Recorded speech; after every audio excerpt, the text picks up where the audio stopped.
Wish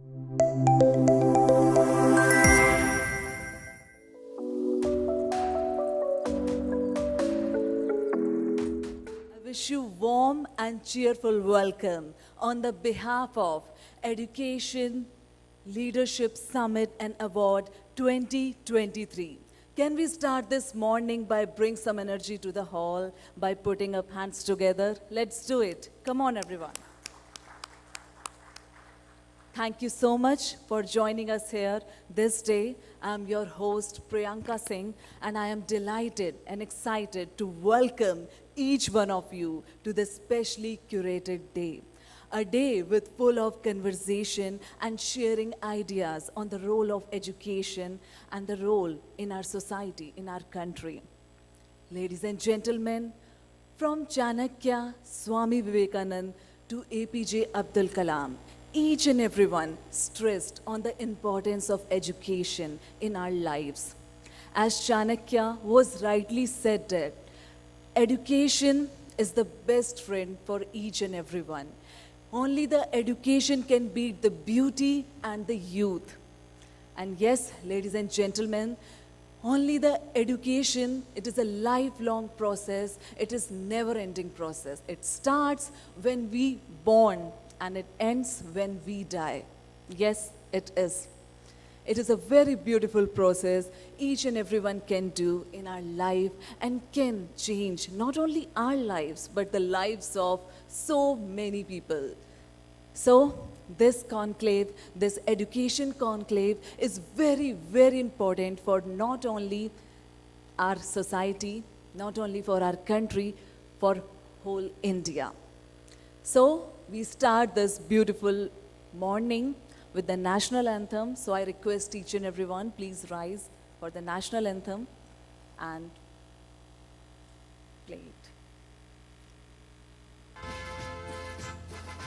Jana Gana मन अधिनायक जय हे भारत भाग्य विधाता पंजाब सिंध गुजरात मराठा द्राविड़ उत्कल गंगा विंध्य हिमाचल यमुना गंगा उच्छल जलधि तरंगा तव शुभ नामे जागे तव शुभ आशीष मागे गाहे तव जय गाथा जन गण मंगल दायक जय हे भारत भाग्य विधाता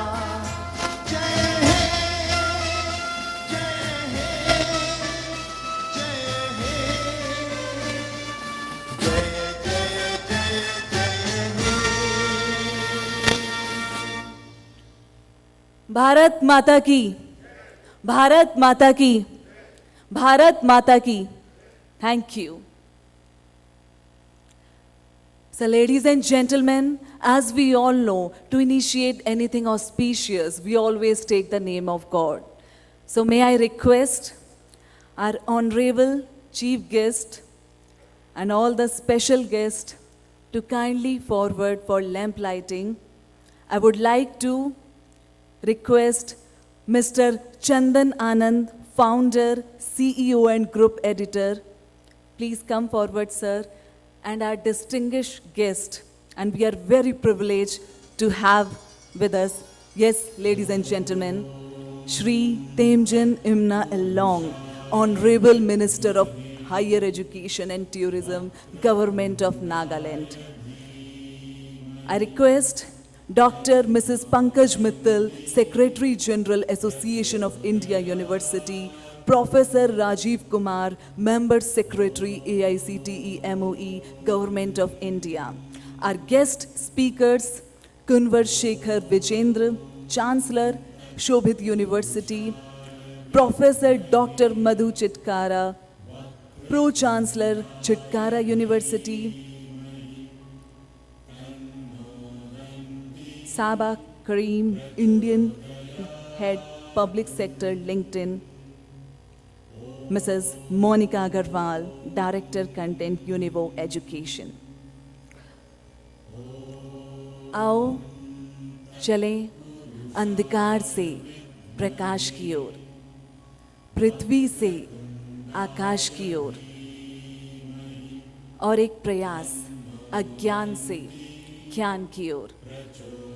Ladies and gentlemen, lamp lighting brings lots of positivity in the entire atmosphere where it is lit.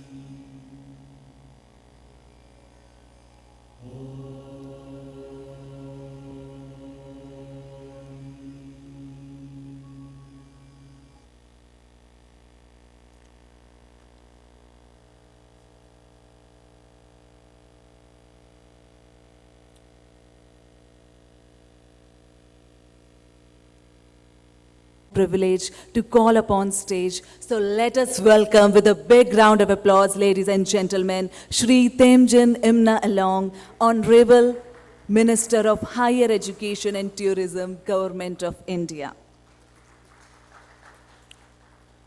Thank you, sir, for having our special guest, Dr. Mrs. Pankaj Mittal. Ladies and gentlemen, please welcome with a warm Secretary General, Association of India University. Professor Rajive Kumar, Member Secretary, AICTE, MOE, Government of India. Please welcome with a big round of applause, ladies and gentlemen. Okay.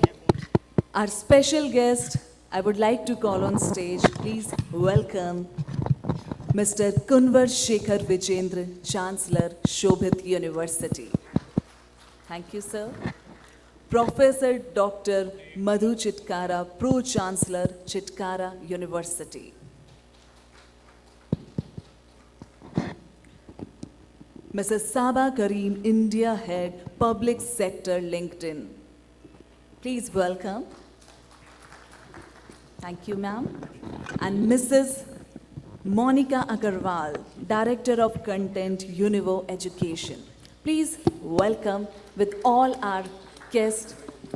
And yes, without this event is not possible, I would like to call on stage Mr. Chandan Anand, Founder, CEO and Group Editor, ArdorComm Media Group. Please welcome with a big, big round of applause, ladies and gentlemen, because our esteemed guest we have with us. And I request Mr. Chandan Anand, and it's my privilege, please present a token of appreciation to our special guest and all the chief guests we have with us.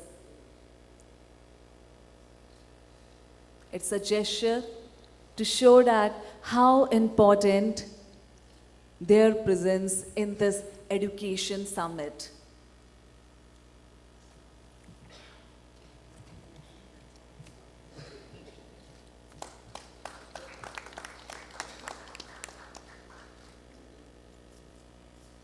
Now we are felicitating Dr. Mrs. Pankaj Mittal, Secretary General, Association of India University.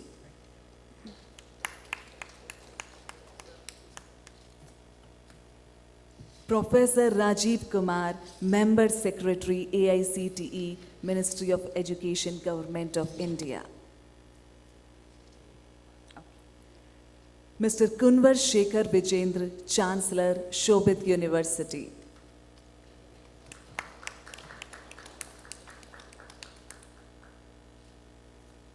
Professor Dr. Madhu Chitkara, Pro-Chancellor, Chitkara University.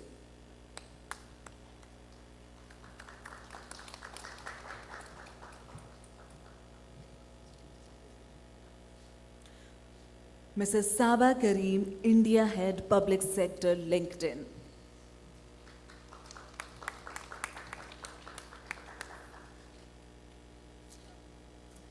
Mrs. Monica Agarwal, Director, Content, UNIVO Education.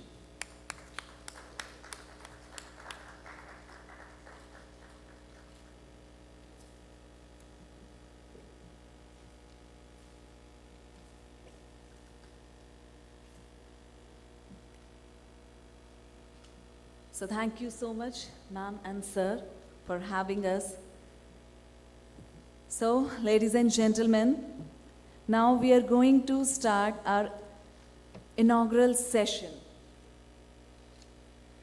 And we have a topic, as we all are aware with us, India's Vision 2030, a move to improve education and skills in 21st century workplace. So we have all the guests. So let's start our panel discussion. Okay.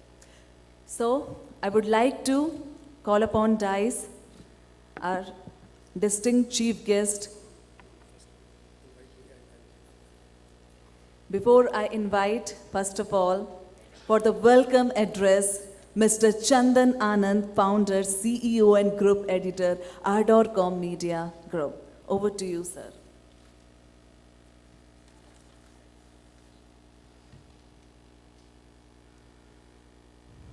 Namaste, Delhi. Good morning to one and all, and cheers to good health, happiness, and prosperity. I'm glad to see such a lovely gathering today. ArdorComm Media welcomes all of you at this forum. I, Kumar Chandan Anand, founder, CEO, and group editor of ArdorComm Media Group, welcome our chief guest, Shri Temjen Imna Alongji, Honorable Minister of Higher Education and Tourism. He's also the BGP head of the state, Government of Nagaland.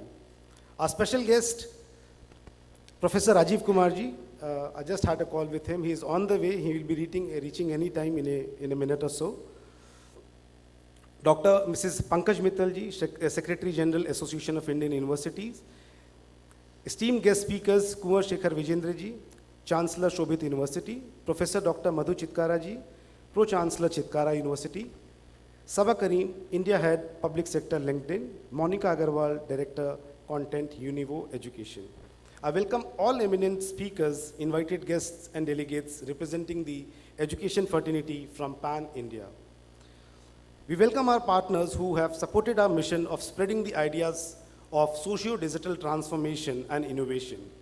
We welcome government supporting partner, Department of Education, Government of Nagaland, and Association and All India Council of Technical Education, AICTE, representing institution NCERT, presenting partner LinkedIn, co-presenting partner UNIVO, gold partner Calorix, edtech partner D2L, online learning partner Coursera, payroll partner Razorpay, admission automation partner Extra Edge, associate partners Digital Ed, Function Up School of Technology and SAS, credential partner True Scholar, university partner Chitkara University, OPJU, OP Jindal University, Shobhit University.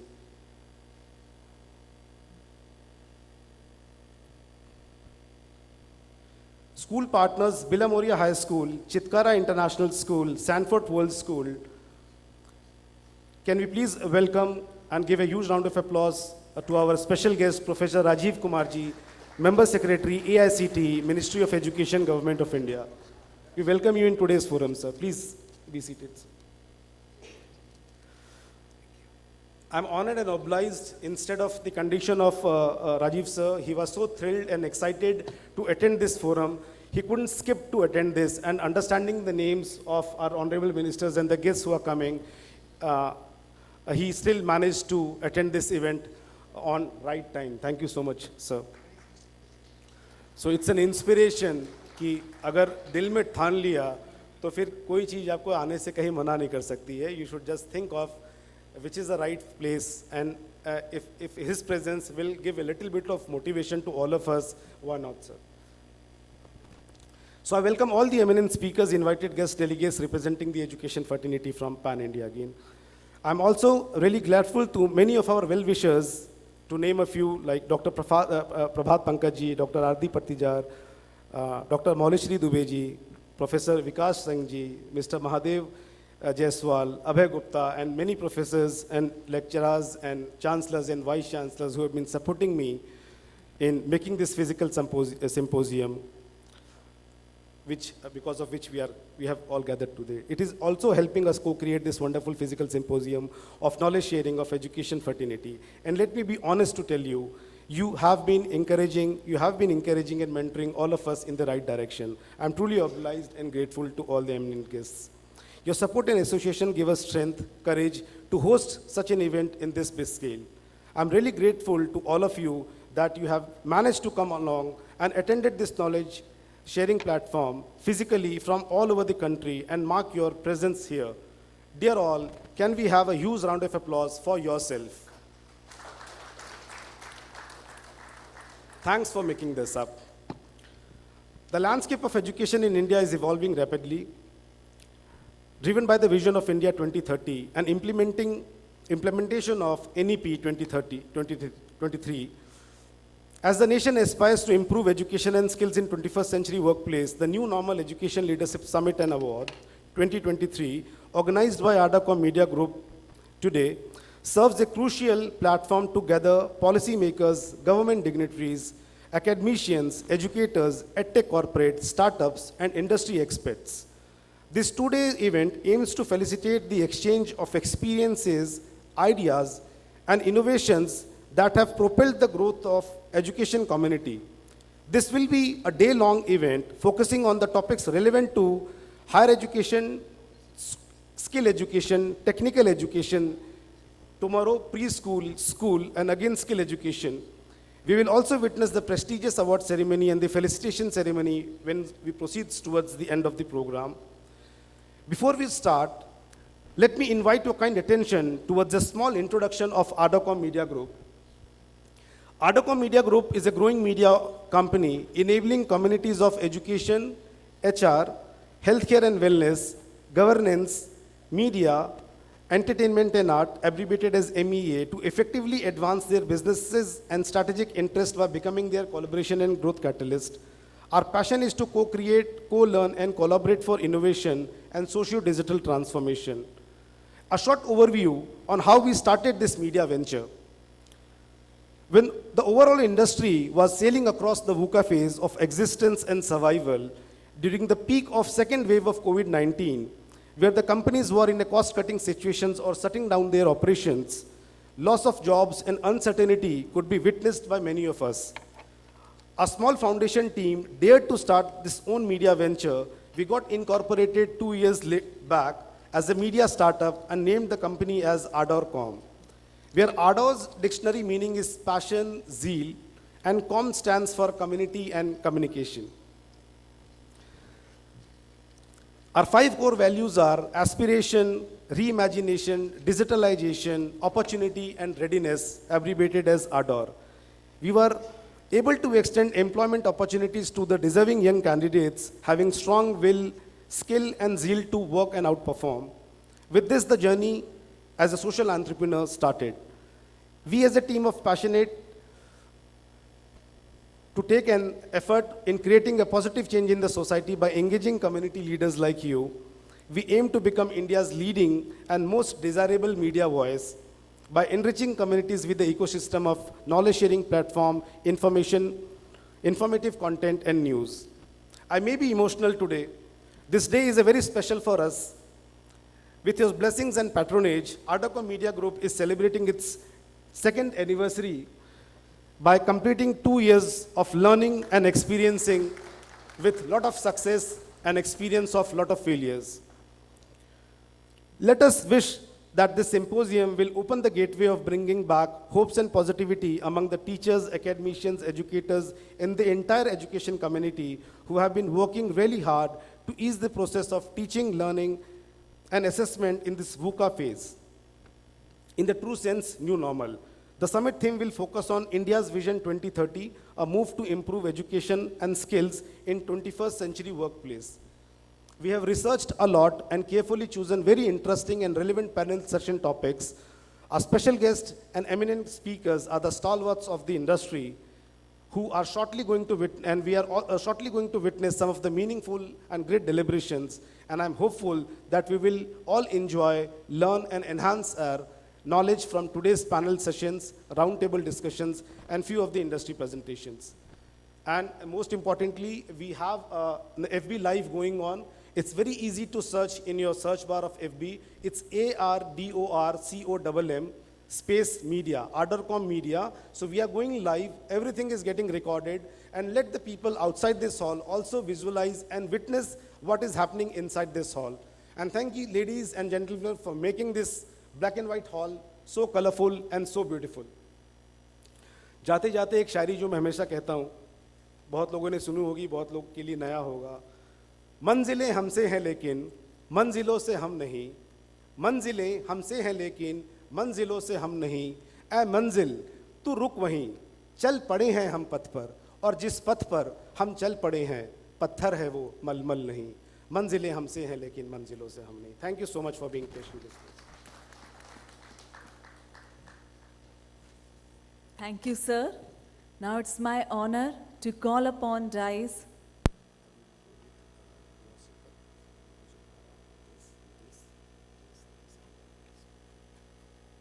I would like to call upon Dice Mr. Kunwar Shekhar Vijendra, Chancellor, Shobhit University. Over to you, sir. Namaskar. Before I start, we should facilitate our special guest, Shri Rajive Kumar ji. Chandan, please do.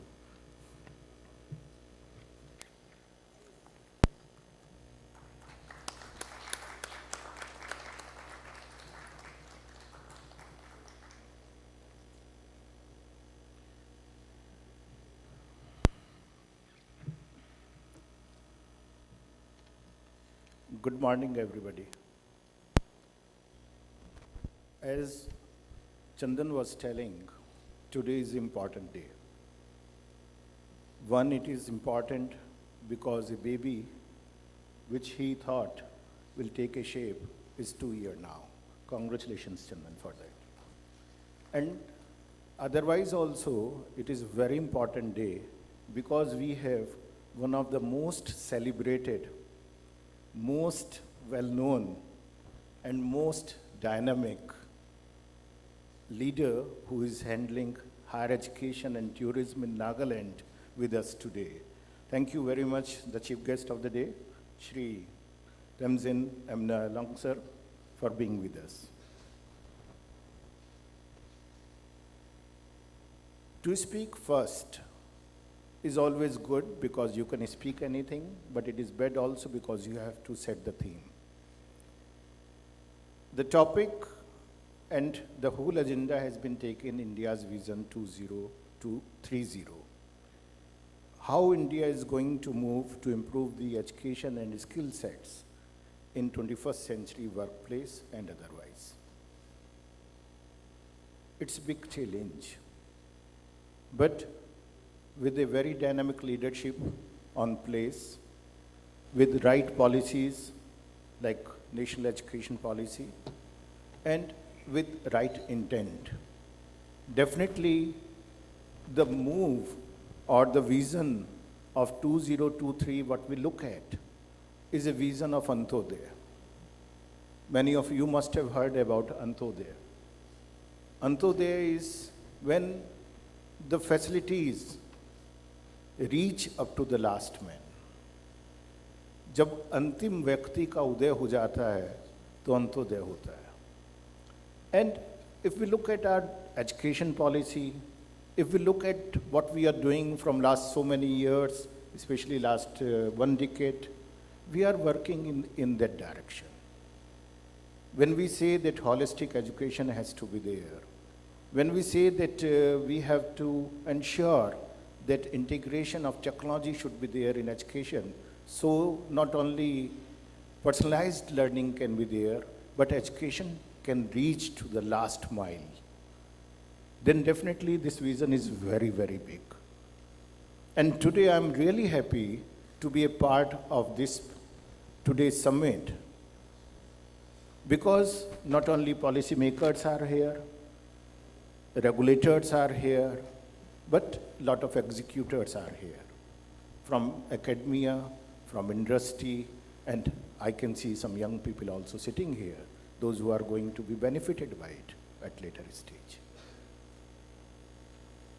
The vision, we have wonderful list of speakers. They will be talking. I was asked by Chandan that, sir, we should wrap up in 5 to 7 minutes. So I was trying to find out what are the major things, what can be included in the vision or what is included in the vision. So I will quickly just go through that. The most important vision, what is there in spite of we talk technology, AI, AV, this, that, everything we are talking, and we must talk about it because that is the reality today. But the most important vision is inclusivity and equality. And this inclusivity and equality, sir is coming from Nagaland. We are sitting in Delhi. He can feel that. I hail from a small village of Uttar Pradesh. I can feel that.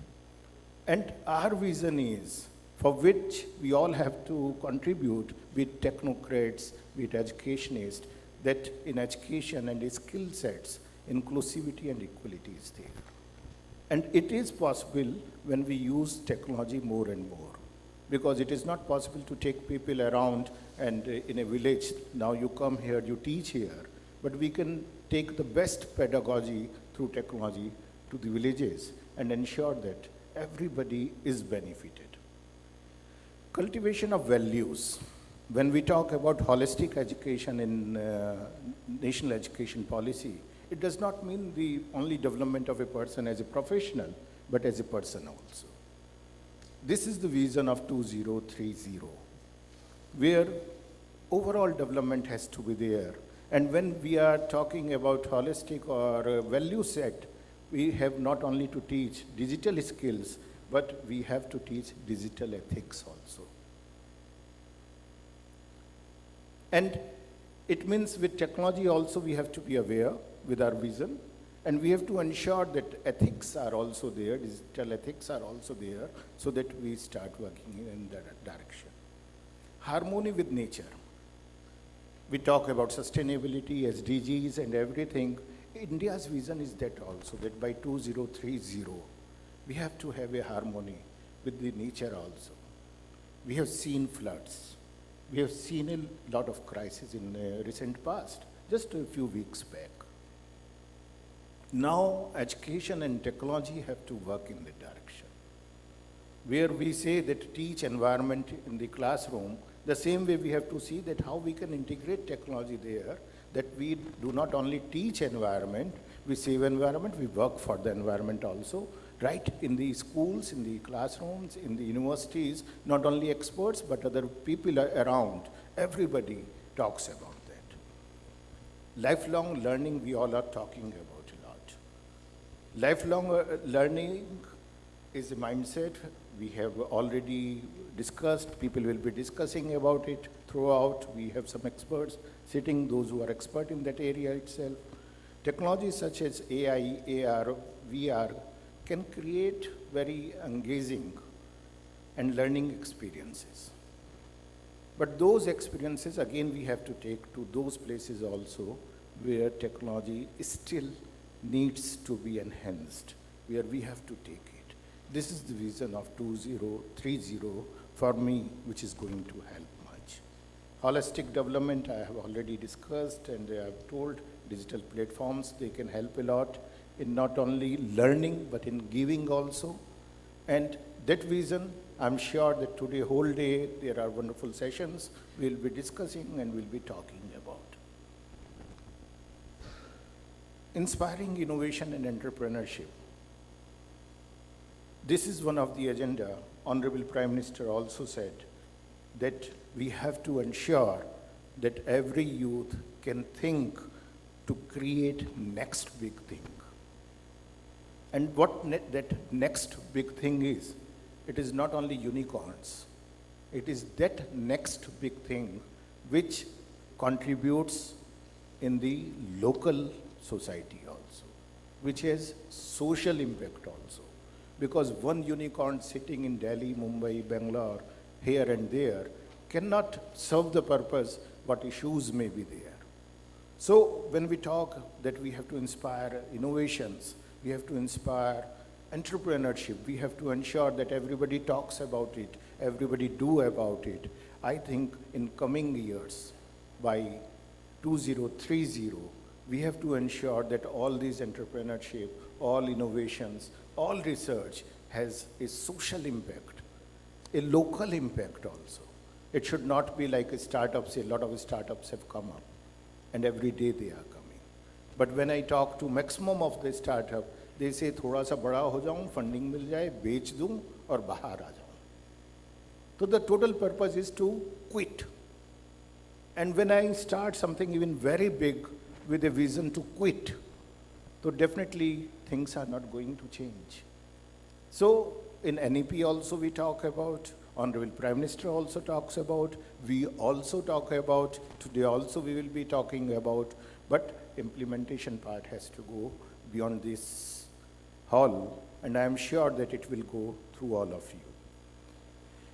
Our vision has to be, and it is, that we leverage with technology to transform our youth, to empower our youth, and to ensure that technology reaches to the last mile, to Antyodaya.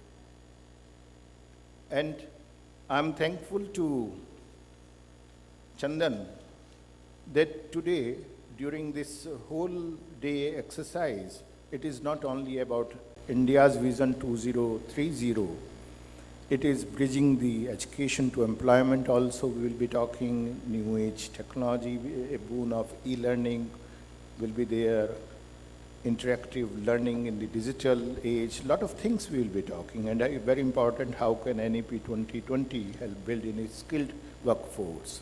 These all are important, but again I am requesting that whenever we talk about it, we have to think about being more inclusive and equal contribution and distribution of everything for everybody. Thank you very much.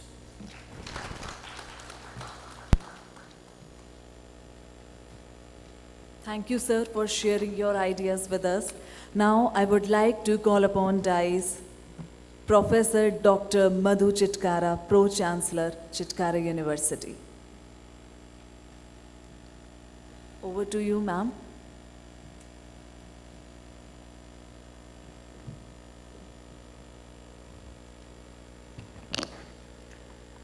Good morning, all the guests on the stage and off the stage. I think Kunwarji was very right in saying that the first speaker and the last speaker are always the benefited ones. Reason being that first, whatever he is telling, nobody has already talked about it. So some of the points which you were mentioning is part of, I think, discussion for today.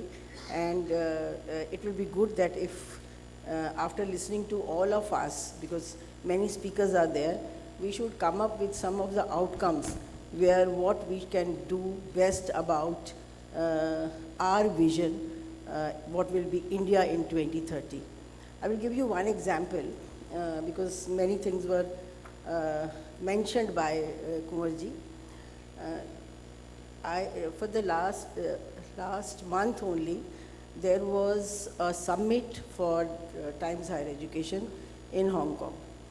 And there, I think that the result was declared, and so many Indian universities were in first 100. And there was a company, and they said that let us do the analysis of it. And there was a full 2-hour session in the morning, where they said that because there were many Asian universities, and the universities from all across the globe were there. So you will be amazed to know, and I think we must pat ourselves, when they were saying that there is, if you see the research part of it, and the Scopus indexed research papers, and that too done by not the professors, but the students, the young researchers, the entrepreneurs, and the startups. The number was, India was number 1 in their analysis. And they said that please listen to us. They were a body which was not from academics. They were from a tech company. And they said that when we were evaluating, and many I think 2-3 universities were there from India. They said, please listen to us. There were many universities from, because it was Hong Kong.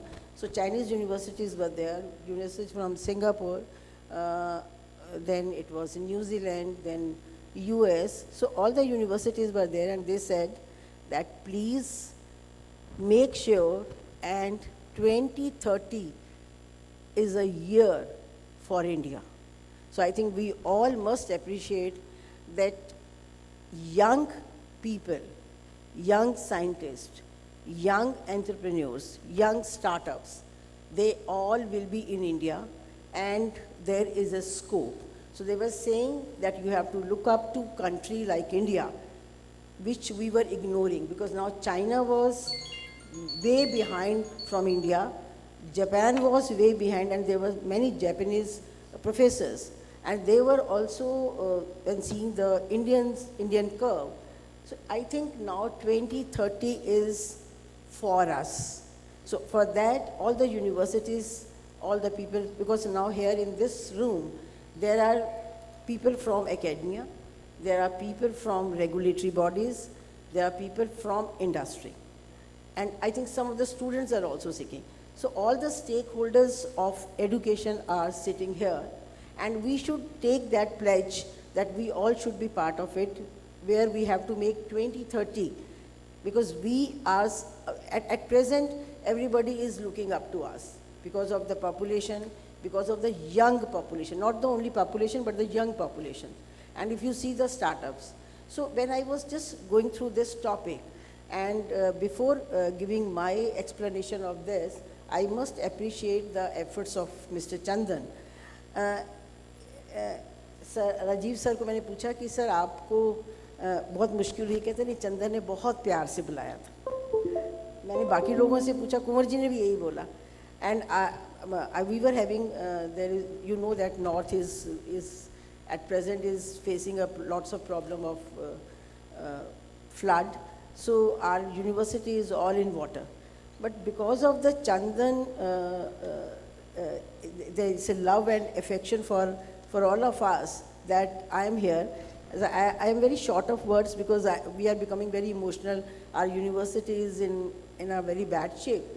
But I think the people like them, and second anniversary, congratulations to him, these people are doing good for us, that we all are under one roof and discussing about the points about that how the education, what we have to do it, and many tech companies are sitting here where they are going to help us out. So when I was just going through this topic, 3-4 points, very short, I will not take much of your time. The first is, which is a concern to all of us, is that the labor market is changing. You are making the curriculum, what we do, we always, whenever we have to develop our curriculum, talking about any of the syllabus, we call the people from industry. Because I think all the universities have industry-academia interface, and many industries are coming to our rescue to talk about that how the curriculum, because Board of Studies, every industry is part of the Board of Studies. So we call them, and our vision for all of us, it should not be 5 years target.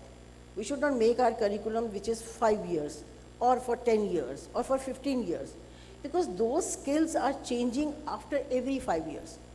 I'm saying 5 years is a very positive side, but every year it is changing. So we have to take, academia have to take the help of our alumni, not only the industry, but the alumni also, because they are placed in the industries. You just call them and just talk to them that what is there is a change. Now ChatGPT is there, are professors from computer science. They have done PhD in computer science long back, maybe 20 years back. When it was C++, then came Python, and they were not aware. So then ChatGPT, then Metaverse. So I think many changes are there, and it's a very fast change.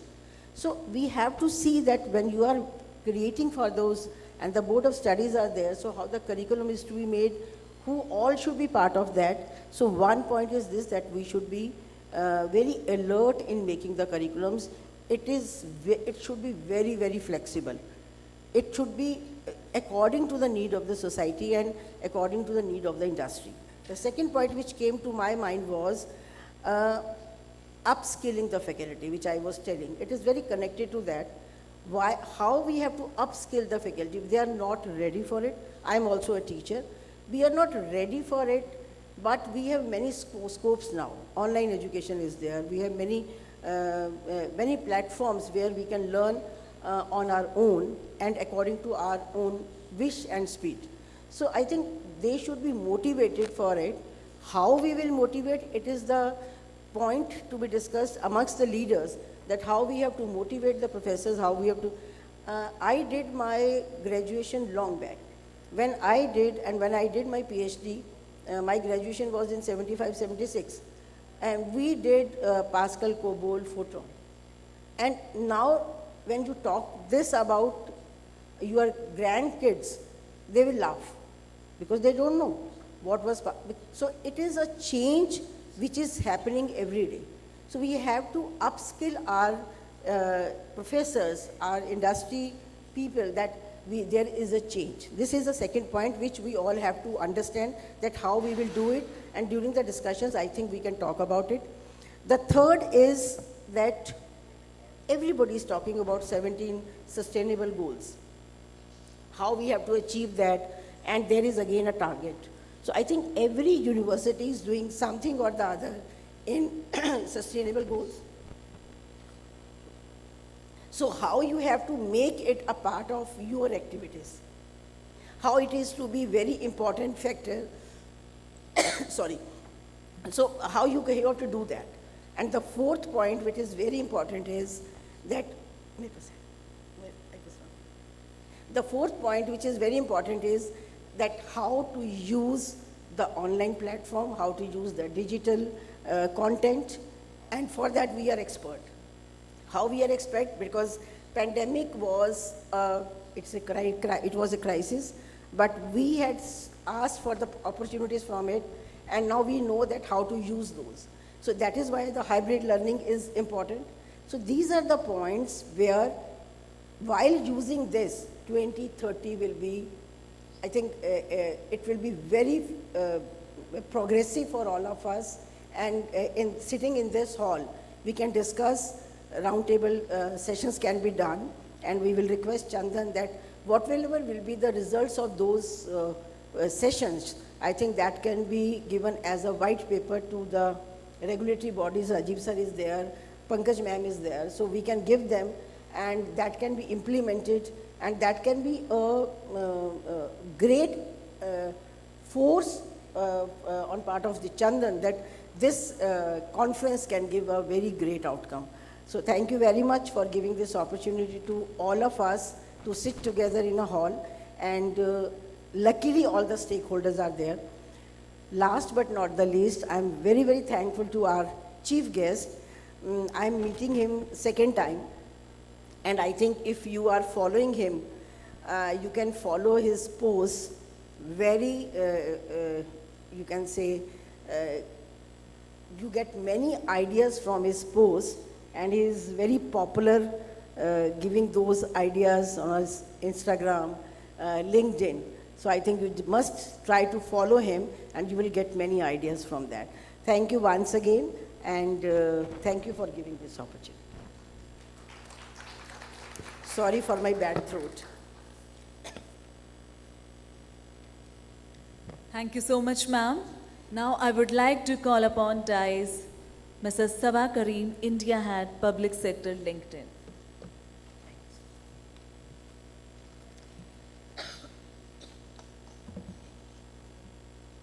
Good morning, everyone. And I would really like to thank Chandan to invite us for this event, to this August gathering. It is great to see people whom I personally regularly meet, and it is good to know that how everyone, especially industry, academia, and the policy makers from government are coming together to make sure that India is on the path of skilling as our leadership expect us to be. To start with, I would like to talk a bit about that what exactly the industry is. When you look from a skilling perspective, and as Madhu ma'am also said, that one of the biggest challenges is the visibility into the future of skills. What are the companies going to hire? Now, I come from a place, LinkedIn, which has almost 950 million plus members globally. We have millions of companies on our platform. All that data shows us the future of skills. It also tells that almost every 5 years, 50% of the skill set are going to change. It's a very huge number. Now just take a step back and think that if there is such a huge change in the skill set which are expected in future, how is our academia and government preparing for it? Number one is the visibility. Do we have the insights that if there is a particular, for example, a GCC, which is a Global Capability Center, or a GIC, Global Innovation Center, which comes from outside, sets up an office in India and is looking for people who are having skills related to machine learning or AR or VR. How are we making sure that our students know about those skills, and how can we prepare them for the future? That is the first thing which we will have to think about. The second part is that are we connected to the right set of people when we have to go and place our students? Especially when I talk to a lot of educational institutions, one of the things which comes across is of course placement. Because today students want job security. They want, when they are out of college, they want to be part of any industry. It can be government, it can be corporate, it can be any job which they are looking at, just to make them economically viable. So how is the college preparing for the student to go access the kind of jobs which are available, have a look at the skill sets which are needed, and prepare them for the future? So these are some of the critical questions and insights which as academia we need to, higher education institutions need to know. When it comes from a policy making perspective, government's intervention, we have a lot of students who are studying today in government colleges. And whenever I go to especially states where there are lakhs of students who are in higher education today, and to be honest, I have been to a lot of states in South, in North, in different parts of India. There are lakhs and lakhs of students who are in higher education today. But how are we empowering them with the future of skills so that they also have an equal opportunity, not only the students who are studying in the private institutions, but the ones who are in government colleges, the main bulk, the mass of the society? Do they have equal access to the jobs of the future? And there is a lot of debate around that what kind of skill sets which we have to use, what kind of skilling which we have to give to students. But one of the important piece which Madhu ma'am also talked about was faculty skilling. We are always trying to see that how we are skilling our students, but are we looking at that how our students who are totally dependent most of the time on the faculties, are they also skilled enough to help our students learn for the future? So when I look at a move to improve education and skills in 21st century workplace, I believe that the step one is awareness. Awareness around what is happening in the industry, because that is where the students or the future of workforce is going to be employed. So we should work as higher education institution, as industry, as government, that we need to be well prepared to share all these insights with our students, with our faculty, so that they are training them for the future. But with that, I would like to say that the future is very bright. On LinkedIn also, I would like to share a small success which we saw. We added 100 million members very recently on LinkedIn in India only, which is such a huge, it's one of the fastest growing market for us from a member perspective. And I hope that all of you have a LinkedIn profile. Because that is the place where everyone comes together to share knowledge. Industries are there to hire people. Policy makers are there to share insights on what are the best things which they are doing. So LinkedIn is creating a kind of environment where people can come and thrive. It's an inclusive place, it's a diverse place. And I believe that the future is very good from a work perspective, especially from India. And we all know that the next 25 years are going to be the golden year for India, just because of the workforce, the youngest workforce which we have. All we have to do is to skill them and get them to the right jobs which they are looking for. So thank you very much.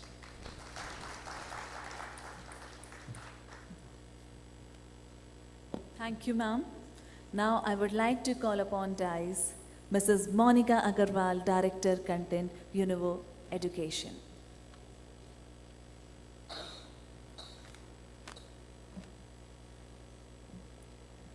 Good morning, everyone.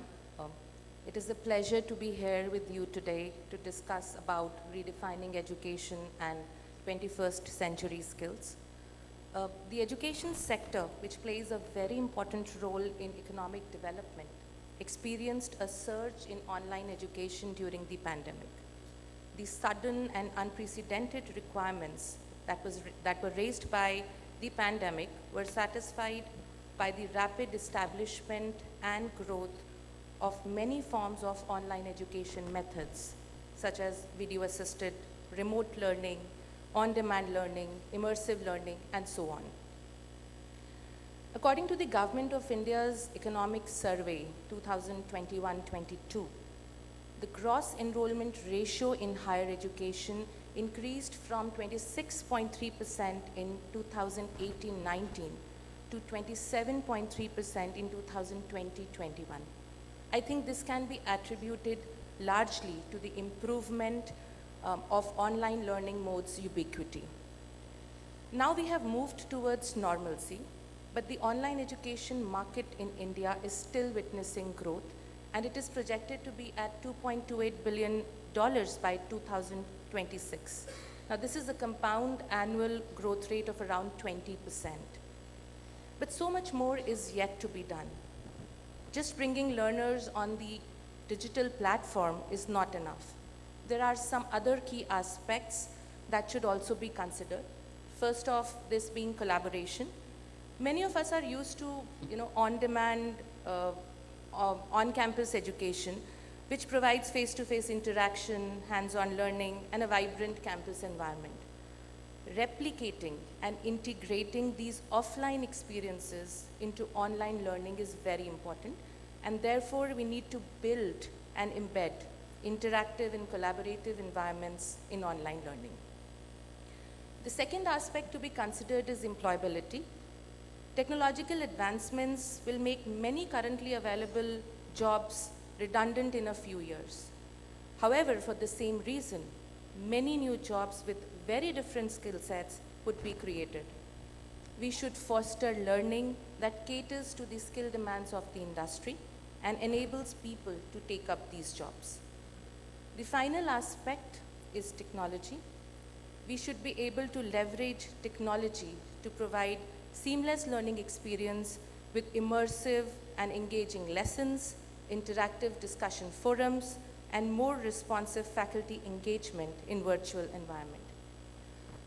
Every day at UNIVO, we continuously build on these aspects as we work on our goal to revolutionize online higher education through our thorough content services, robust technology platforms, and comprehensive support services.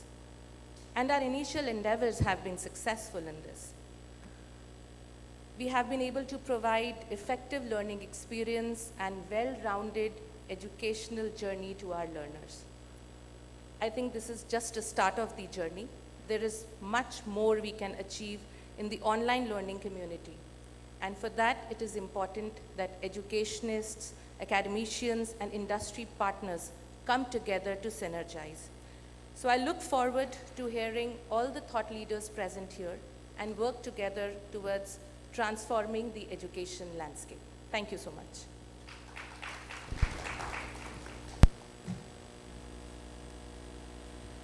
Thank you, ma'am. Now I would like to call upon DICE Dr. Mrs. Pankaj Mittal, Secretary General, Association of Indian Universities.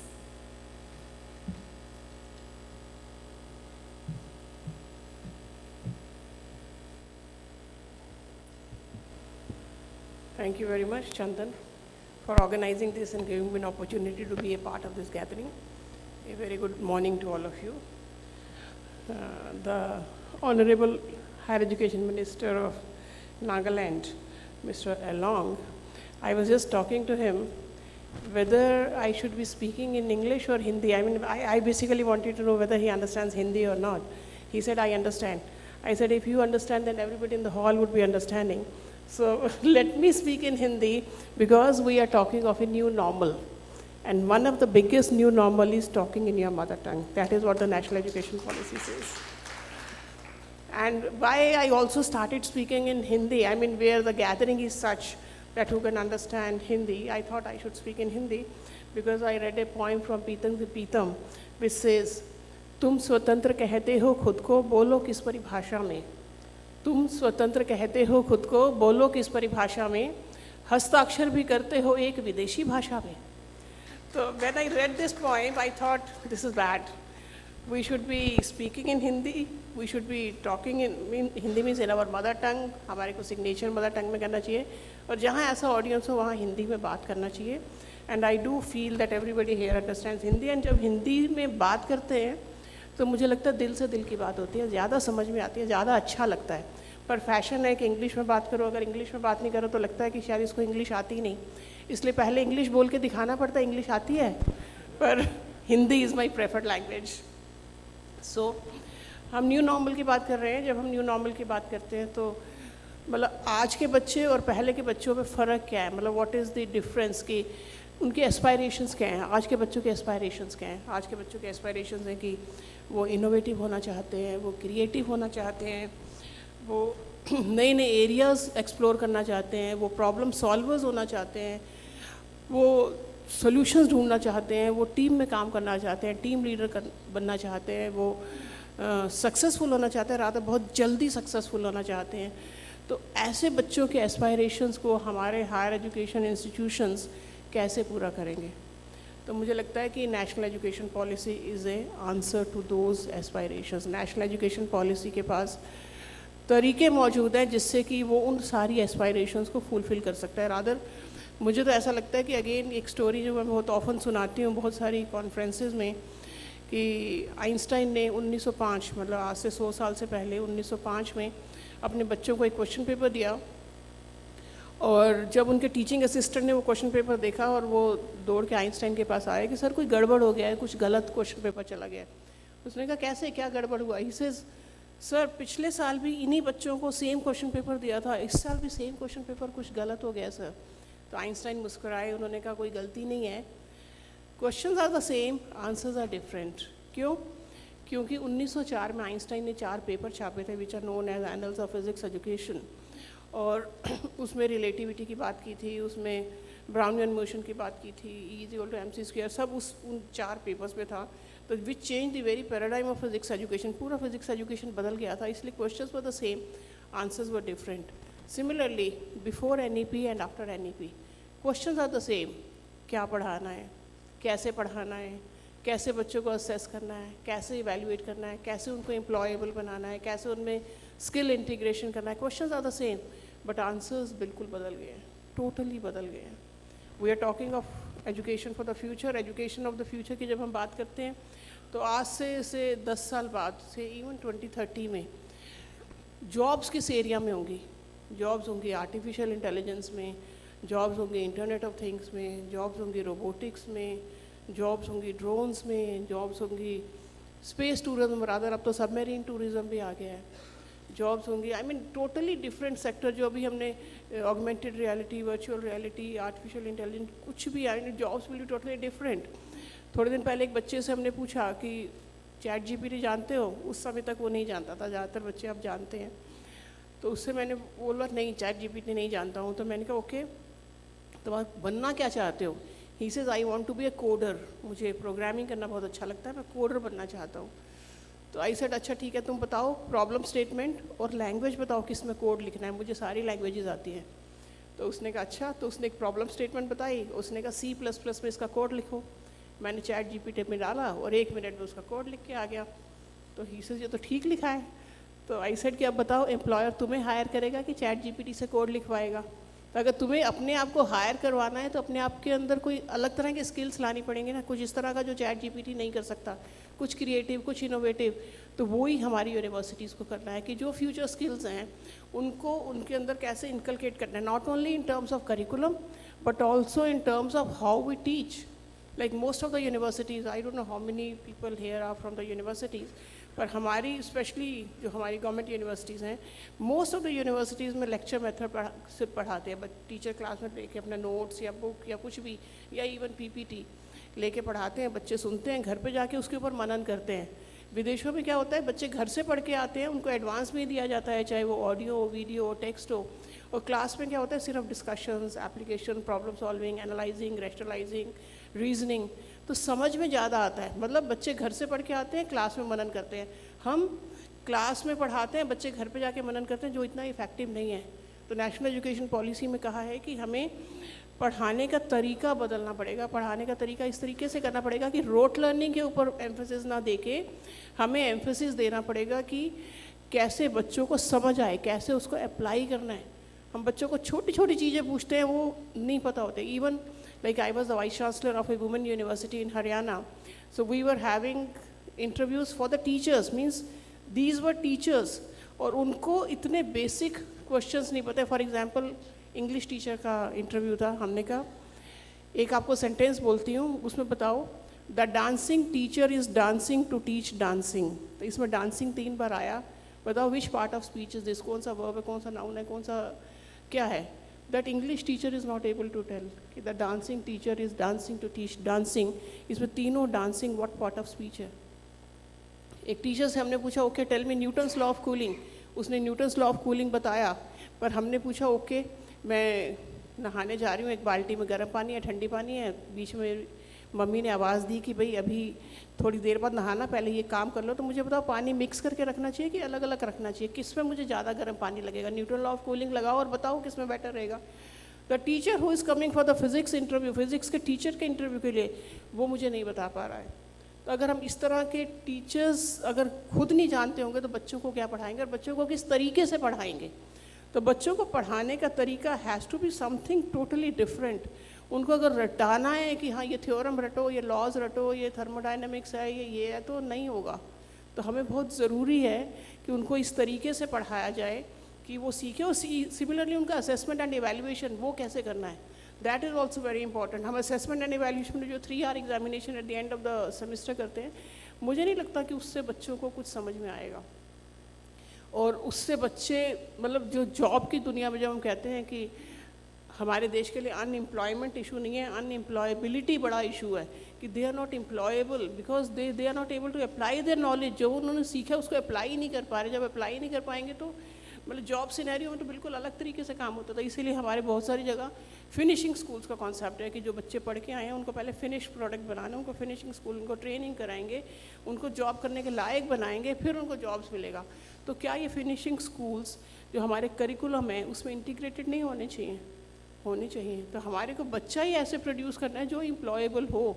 अब बहुत सारी universities में मैंने देखा है कि मतलब जो कंपनीज आती हैं, जो रिक्रूटमेंट कंपनीज आती हैं, वो 1 साल पहले मतलब बच्चे का कोर्स ख़त्म होने से 1 साल पहले ही आ जाती हैं.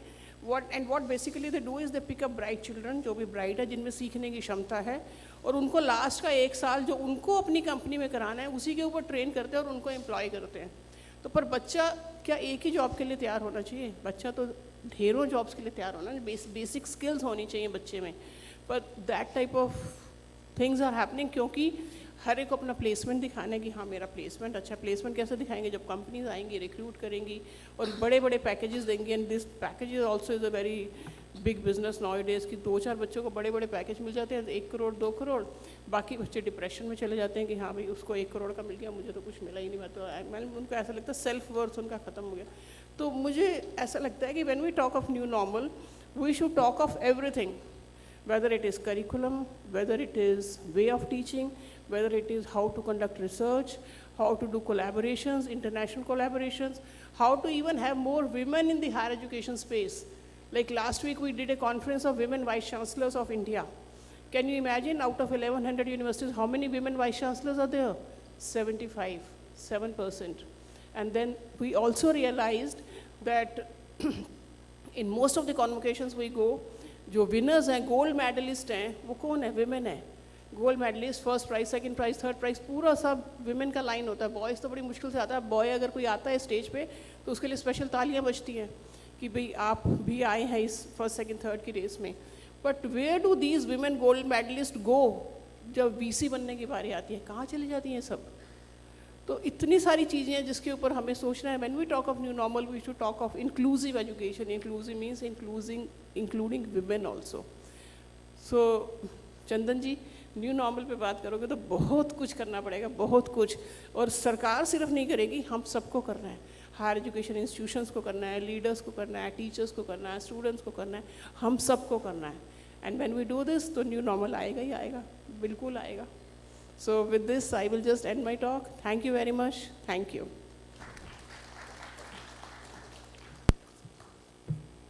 Thank you so much, ma'am. Now I would like to call upon dais Professor Rajive Kumar, Member Secretary, AICTE, Ministry of Education, Government of India. Over to you, sir.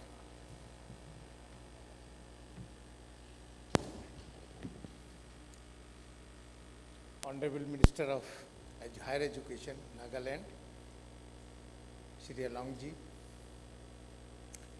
Madam Pankaj Mittal, Secretary General AIU, Shekhar ji, Chandan ji, Madam Agarwal, Madam Along, and Madhu Madam, dignitaries from the academia and the industry. Good morning to each and everyone. Now, I know that in these 2 days you are going to discuss new normals in education, and deliberation will definitely take place, and the outcomes, they will be recorded. As Chandan said, hopefully AICTE will get one report from this conference, this workshop. Here today, what I will do that, what we are doing at the government level as a regulator in education, because most of the dignitaries today, they are from the education side. I will share and I will throw some light on that. As we know that on 29th and 30th, we are going to celebrate 3rd anniversary of this NEP. And this is the time to introspect what we have achieved after the declaration of this NEP. And if I count that, several large number of meetings were held, first to understand the NEP, second, implementation phase, and now this is the time we can introspect what we got, whether we implemented this NEP in the right spirit. Accordingly, government also constituted several committees. In one committee is the high level committee to oversee the implementation and the national credit framework. You all must be aware that Government of India recently announced the national credit framework, and that is the backbone of the NEP.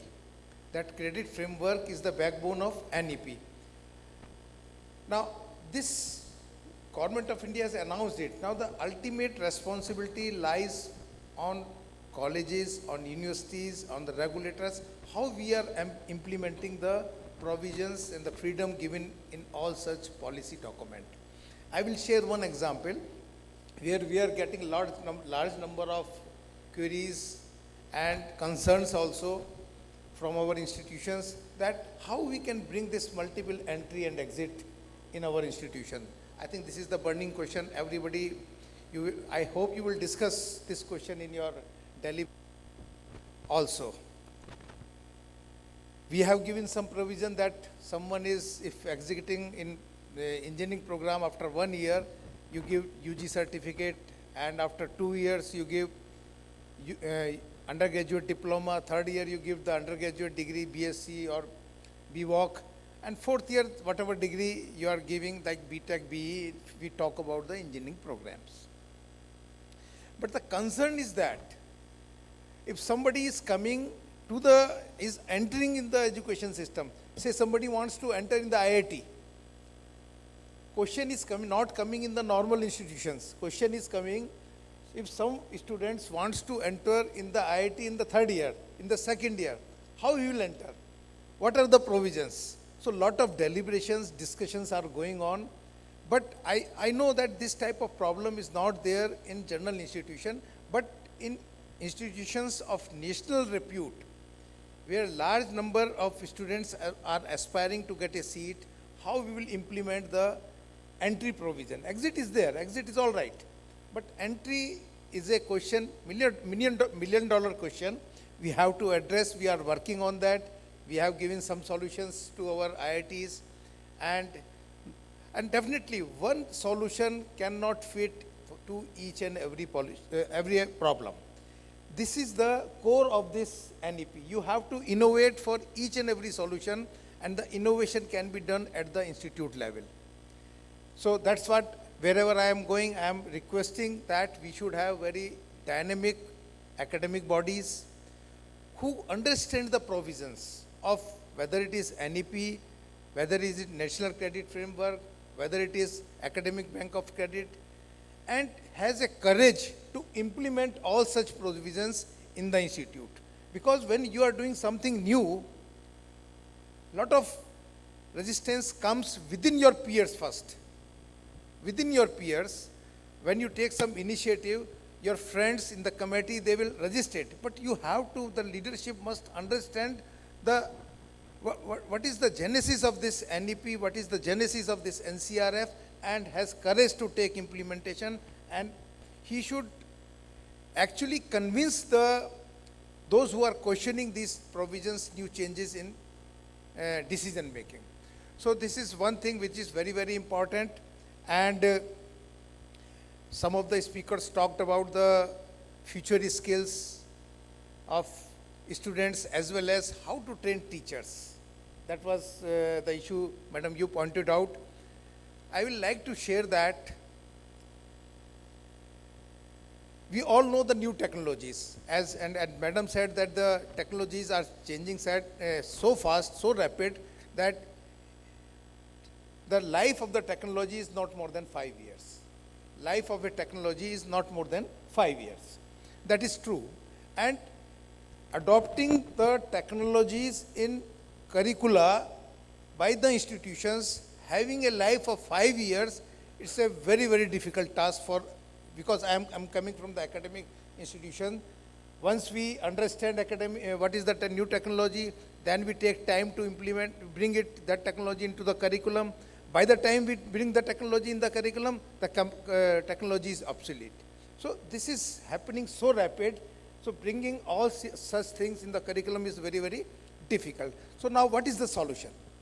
Solution is that we have to bring our industry as a partner in our academia. Unless until this industry is a partner in academia, and all institutions, what NEP says that they should be autonomous in changing their curricula, then and only then the solution is there. And then the other question is then who will teach it? You will make the provision of the new technologies, and then who will teach it? Provision is there. This is another question. And solution is again given by the industry, and industry is coming forward, and on pro bono basis, on their own, they are coming and they are training the faculty in these emerging areas, in new technologies, those who are coming very fast. And day before yesterday, we have signed one MOU where ST Microelectronics, they have agreed to conduct large number of faculty development programs in semiconductors. As you know that you are reading in the newspaper that this semiconductor, logistic, and 5G or 6G and many more G technologies, advanced technologies, what communication technologies, they are coming. And these technologies and these areas, they are the thrust areas of the Government of India.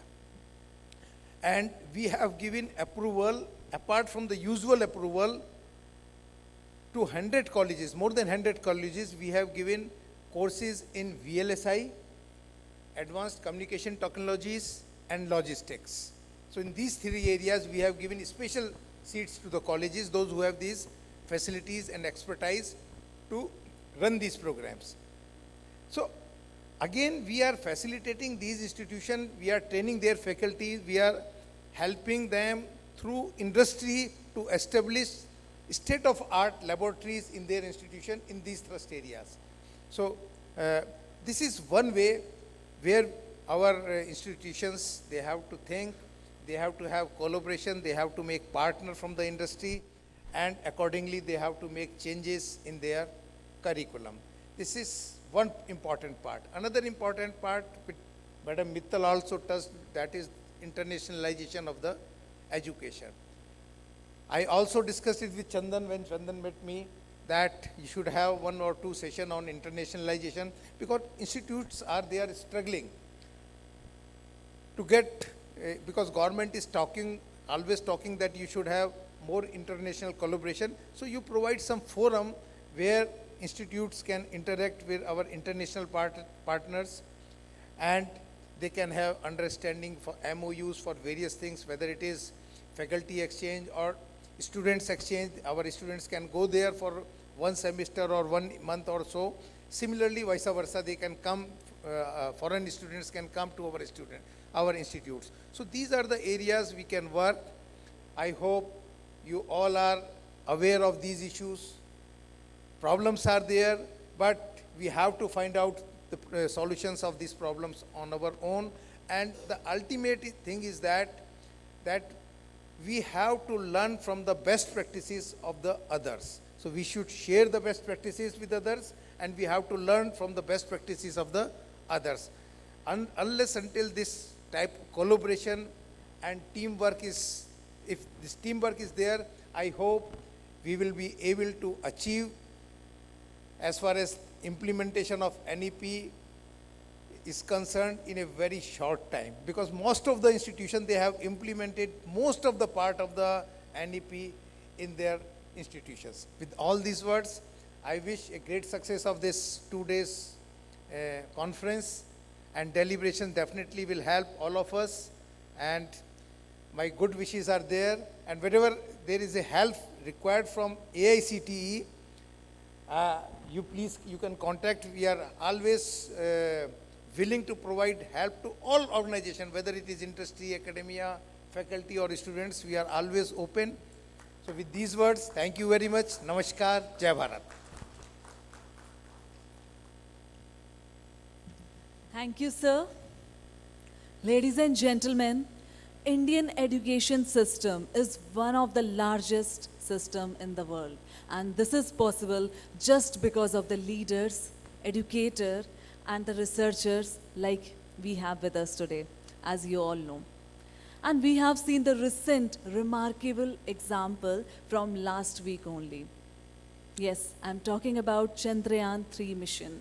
How successfully and beautifully it is launched, we have seen. It carries the aspiration, belief, and the dreams of 1.4 billion Indians.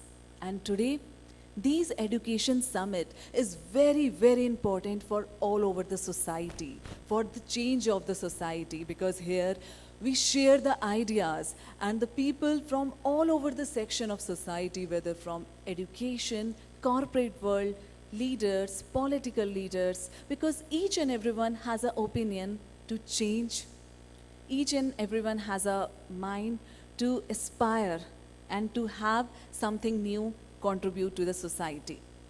So yes, ladies and gentlemen, today we have with us esteemed guest, chief guest, just because of us. So I would like to call upon Dice, our special chief guest, and it is my honor, Shri Temjen Imna Along, Honorable Minister of Higher Education and Tourism, Government of Nagaland.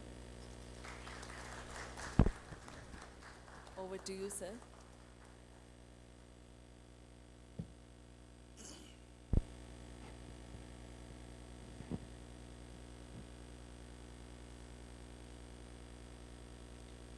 पहले मैं परमेश्वर का धन्यवाद करता हूँ कि आज की सुंदर सुबह दिल्ली की रेडिसन ब्लू होटल में शिक्षा नीति और शिक्षा के ऊपर जितने लोगों की भाग होना चाहिए उन सबों के साथ हमें यहाँ बैठने का और चर्चा को सुनने का मौका मिला है, वो बहुत हमारे लिए सौभाग्य की बात है। हमारे भाई चंदन हमेशा मेरा पीछा रहता है, पीछा करते रहते हैं और मैं इनके पीछे करते रहता हूँ। ArdorComm media, connecting communities, transforming lives, एक ब्रांड की तरह हो गया। दूसरा एनिवर्सरी है आपका, उसके लिए आपको भी शुभकामनाएं।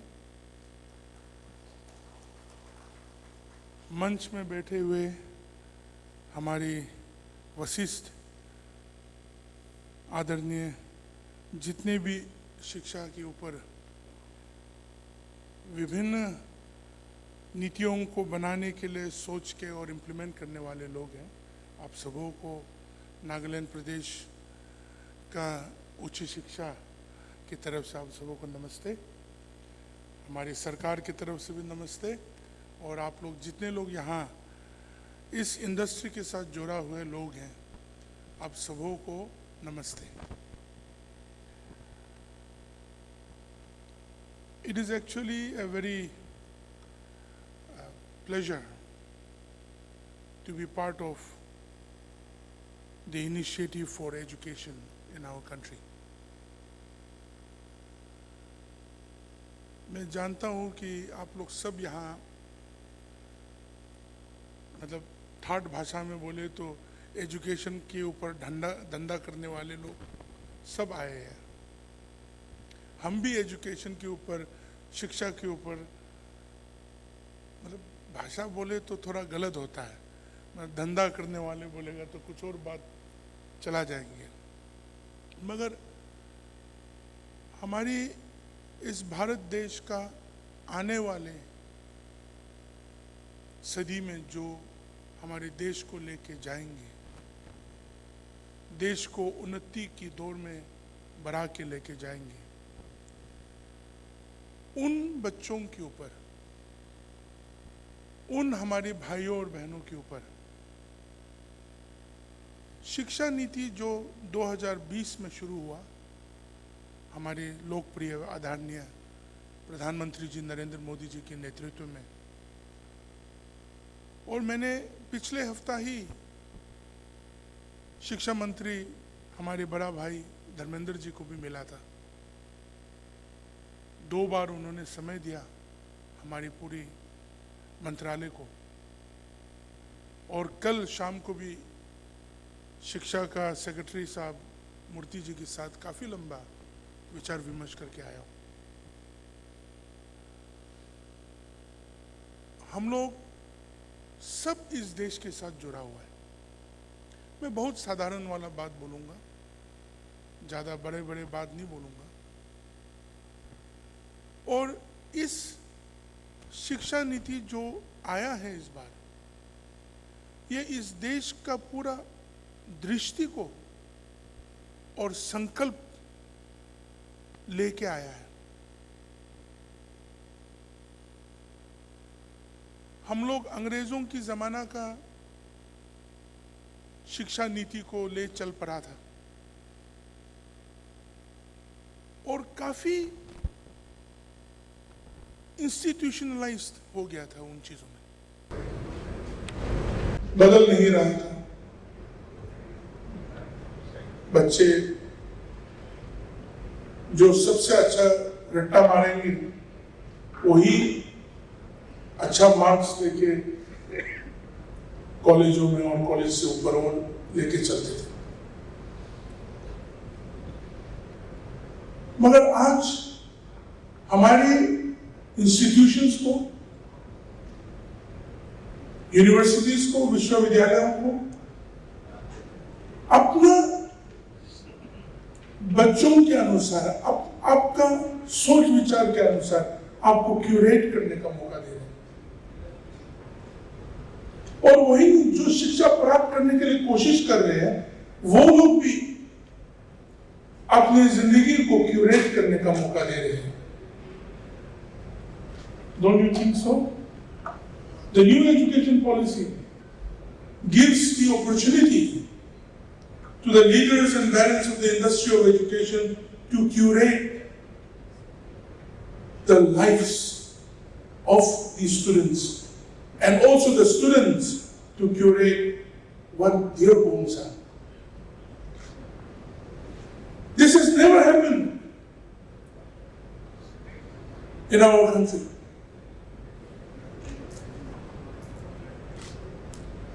This opportunity should be taken to the fullest.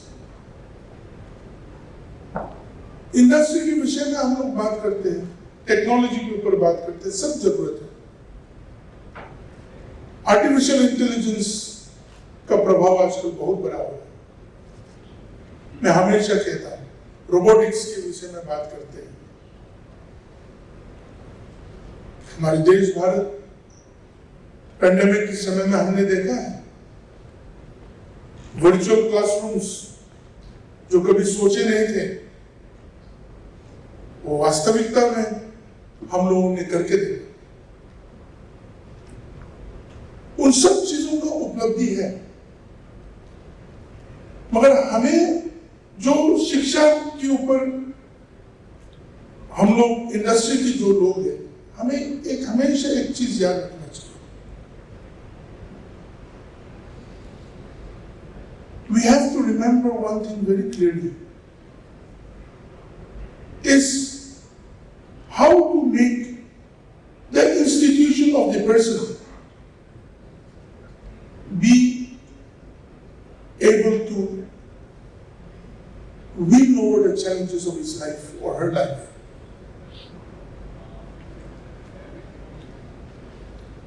I have seen some things which I always notice.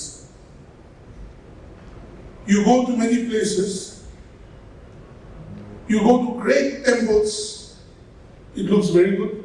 You go to big churches, it looks very good. You go to big mosques, it looks very good. But the people who are running the show there, if the vision is incorrect, if you are not humble enough to be inclusive, then the out product becomes a problem. In the race of creating more needs and the challenges of the education sector, we should not forget for whom those needs are created and pushed into. Very true. When our professor from AICTE, he said very clearly, any technology is relevant for approximately 5 years only. That's a lesson I've learned today, even as a Minister for Higher Education. The problem about all of us and the process of government is to implement that it takes 5 years.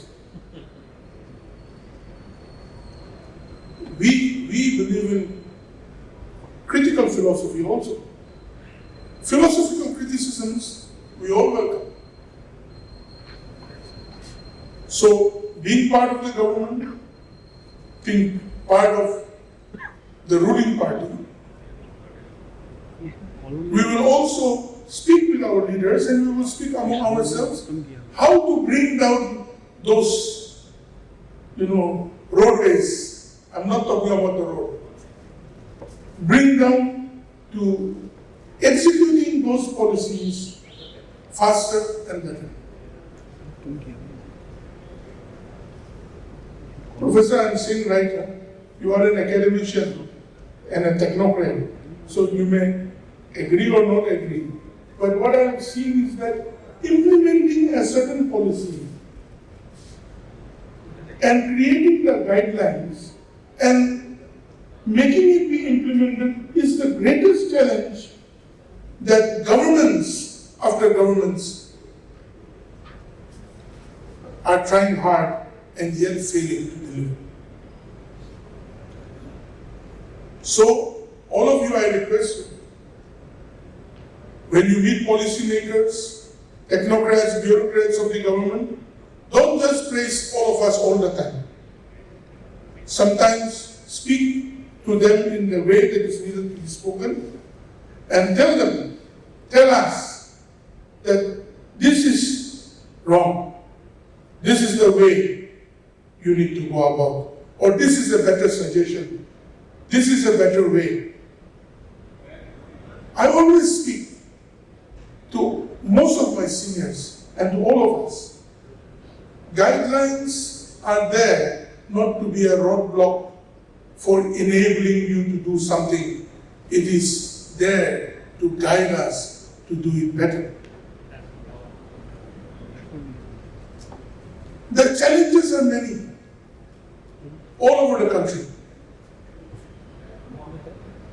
National education policy is able to be implemented very well in major cities, in major states, which has got huge population.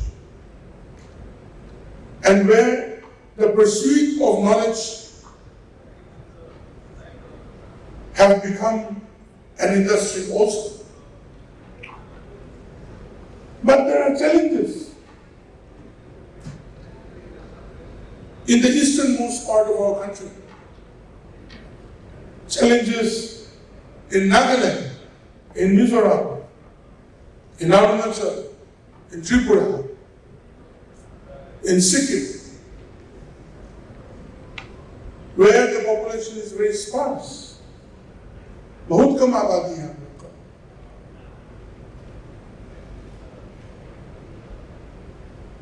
आप जितने लोग यहाँ बैठे हुए हैं, नागालैंड में 3 गांव बना सकता हूं मैं।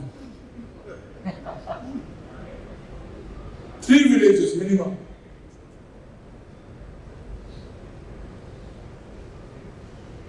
I really don't want to, make you all laugh by that. But what do I see? The population density of this part of the country is huge. And the population density in our part of the country is very less.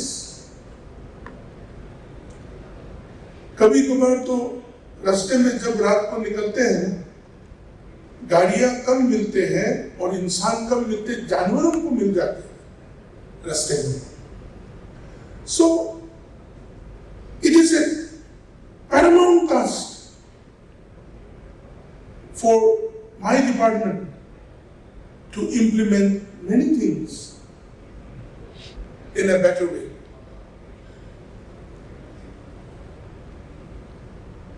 But those challenges we are overcoming day by day. We are doing very well with our accreditations in all the government colleges.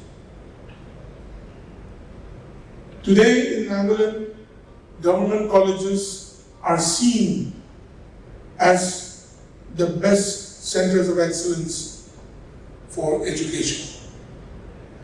The cutoff in government colleges are higher than the private colleges. And we are humbled to say that because in the government colleges, most of the government colleges were always being seen as a poor man's or middle class person's college. But there is a tectonic shift which is happening for the past a year or so, due to well-qualified teachers, professors, and associate professors who are doing well, who are teaching well. The children of the higher middle class and the higher class have also started to come to government colleges. I just want to say this, that the crux of our any pursuance should not be beyond the lives of the students for whom we are trying to excel. And we need to work hard towards that. Curating an environment of education is very important. Curating the environment where the student is able to attain knowledge and learn and have knowledge. I have been telling this for the past a week or so in some meetings and in some groups. Today we have a vibrant youth, literate youth in our country. The problem is we live in such an informative times that we forget that information is not knowledge. We forget that information is information, subject to be judged, verified, even to digest in one's mind. Knowledge incubates. Knowledge germinates. Knowledge grows. And knowledge is fruitful, not only for self, but for all that is within its vicinity. Today, information is pumped everywhere. And so much of propaganda goes around.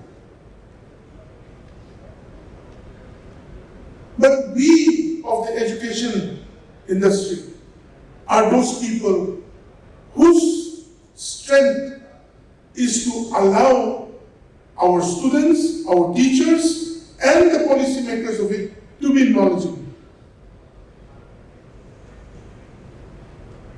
Not just informative people.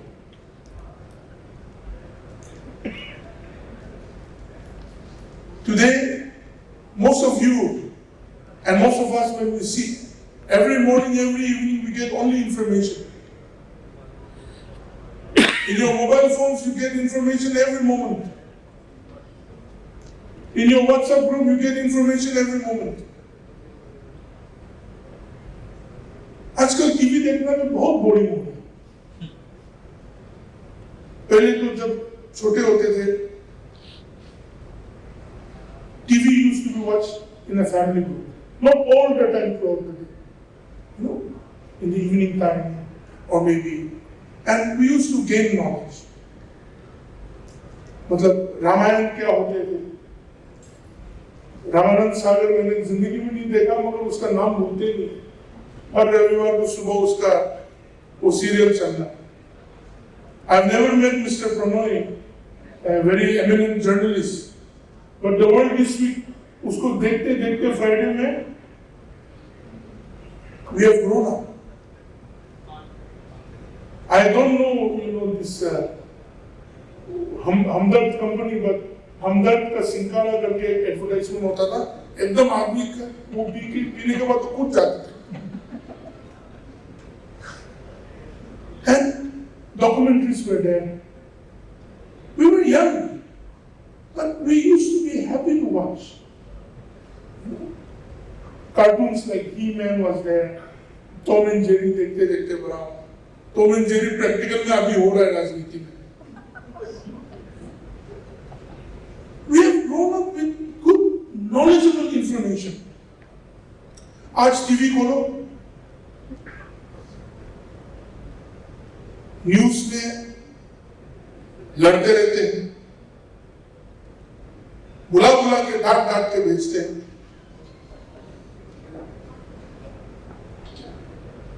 It is sometimes very painful, but I just want to say the fact.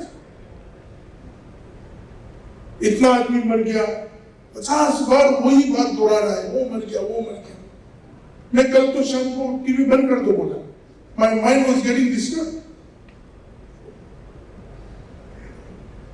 पहले तो TV देखता था तो सुकून होता था, यार वहां पर कुछ ठीक चल रहा है, ये वादियों को दिखा रहा है, वहां गांव में ऐसा हो रहा है, कुछ प्रोडक्टिव हो रहा है, वो किसान वो अच्छे काम कर रहा है, वो सब देखते थे। आजकल तो जितने चैनल हैं चैनल वाला सुन लेना चाहिए अगर कोई है तो। एक आदमी वहां मार दिया गया, वो वही चीज 100 चैनल बार बार बोले, सो depressing.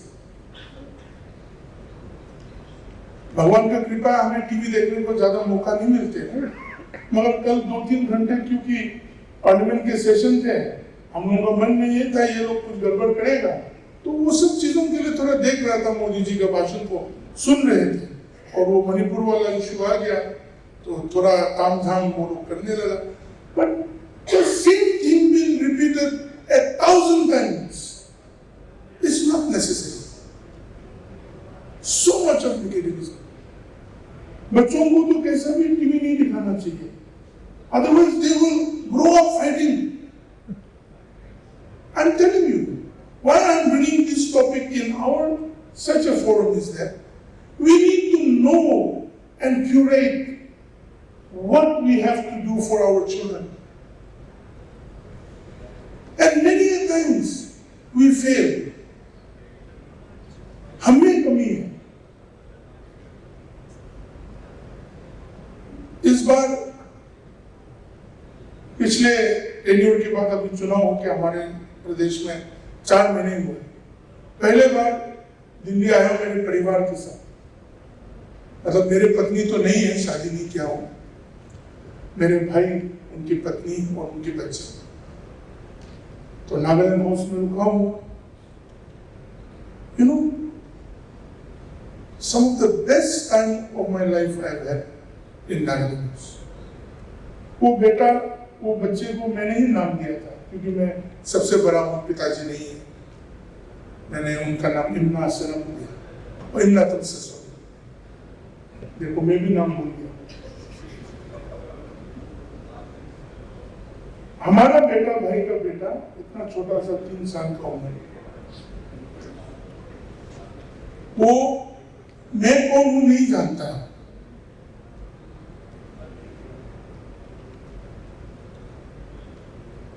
If he comes near me, या मुझे देख के डरता होगा, इतना बड़ा शरीर का व्यक्ति को तो हमेशा नहीं देखा, नागा हूं फिर भी, we are rare species there also, तो बच्चे सामने नहीं आते हैं।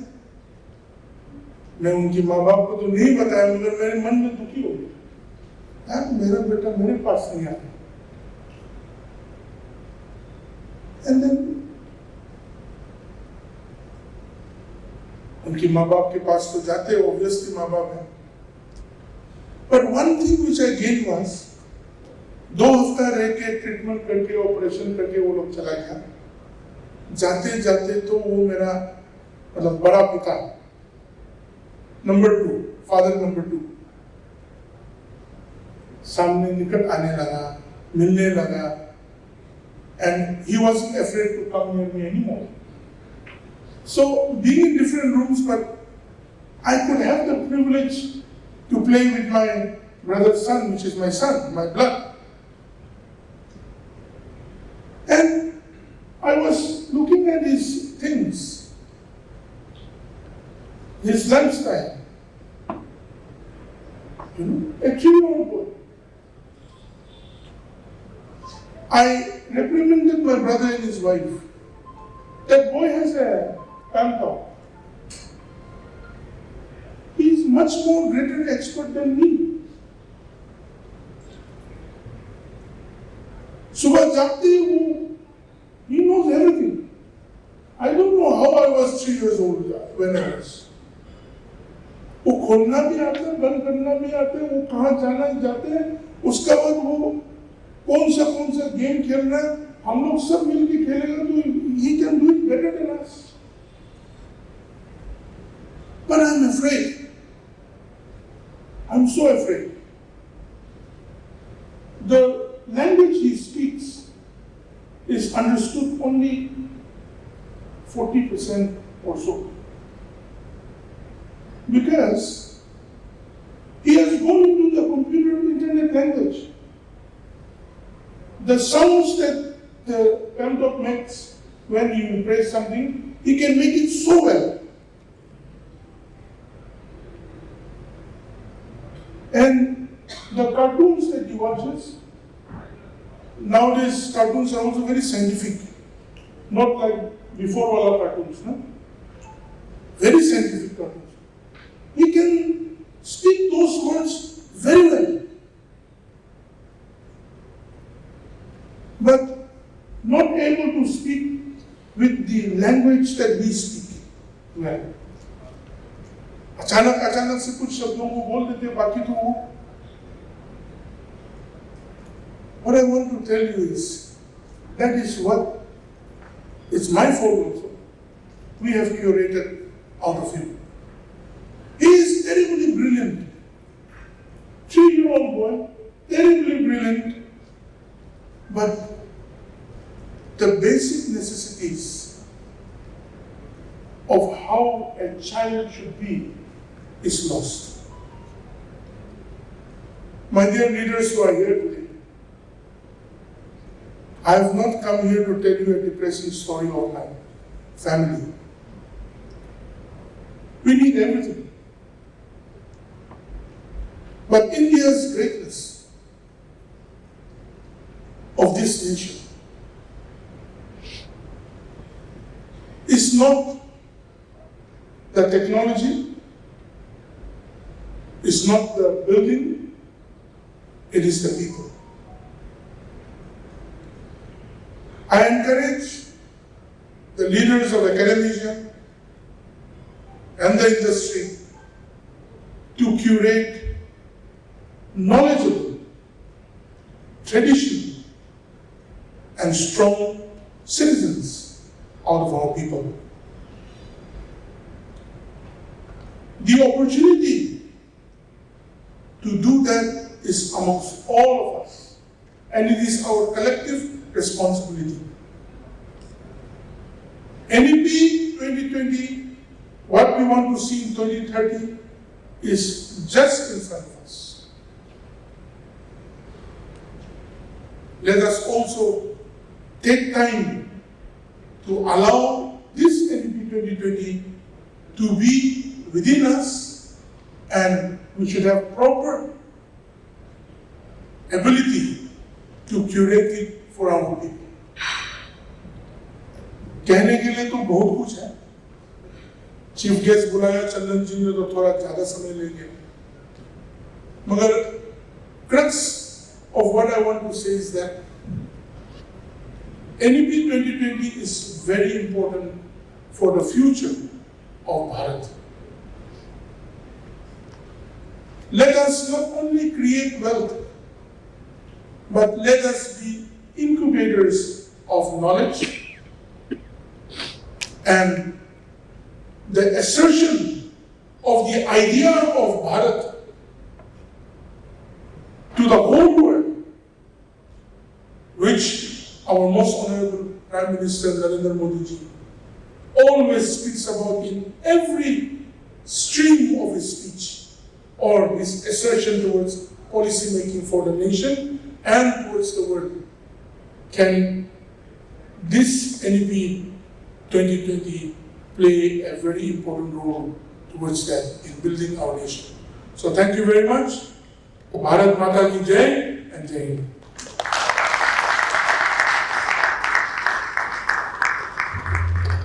Thank you so much, sir, for spreading your simplicity and reminding us how the time was beautiful and how it became. And also told us it is our collective responsibility to change this and make the time more happier and more peaceful. May I request Mr. Chandan sir, please present and felicitate our Honorable Chief Guest, Honorable Minister.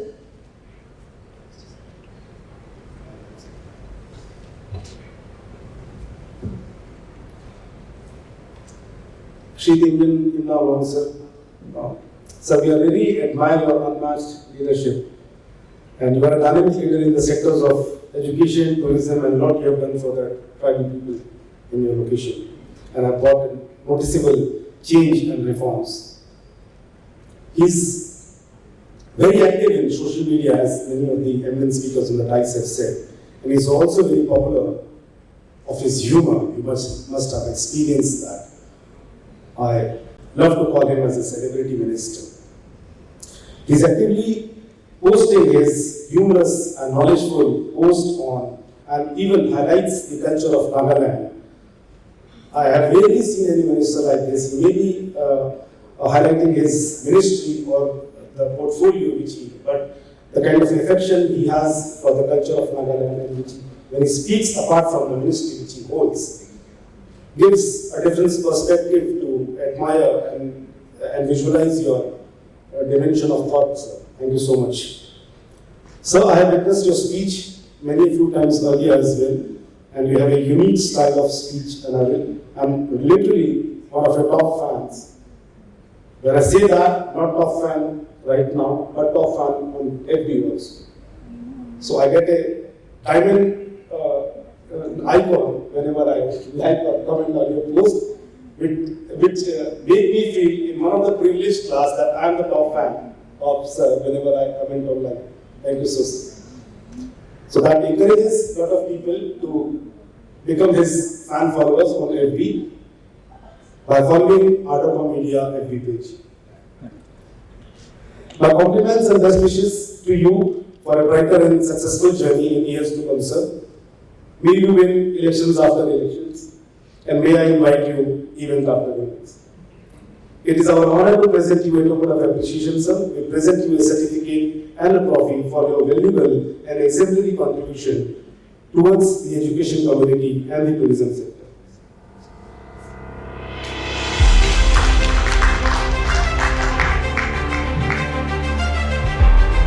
Our Honorable Minister really touched our heart when we have seen within you how simplicity, how genuine effort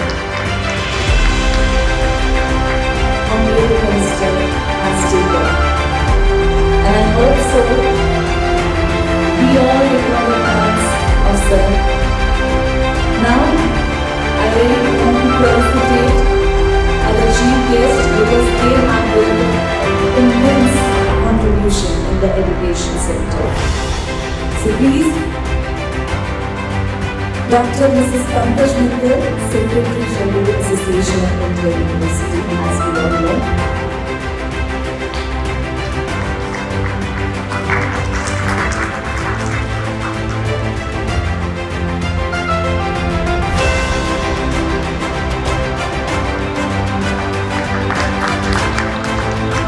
Now we would like to felicitate Professor Rajive, Member Secretary, AICTE,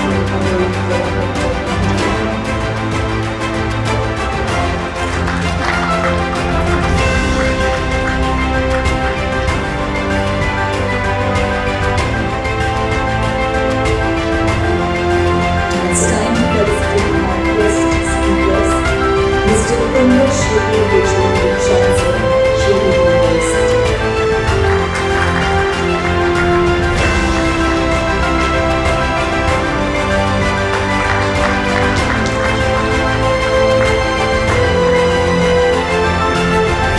Professor Dr.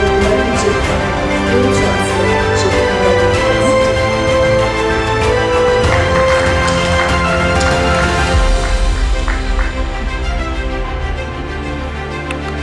Mrs. Saba, India Head Public Sector Limited.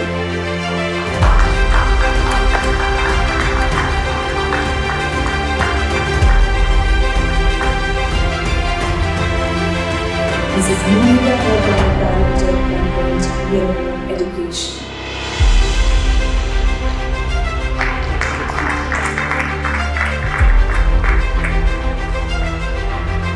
Thank you so much, everyone. Can we have a photo session of all the chief guests and the special guests and the speakers who have with us?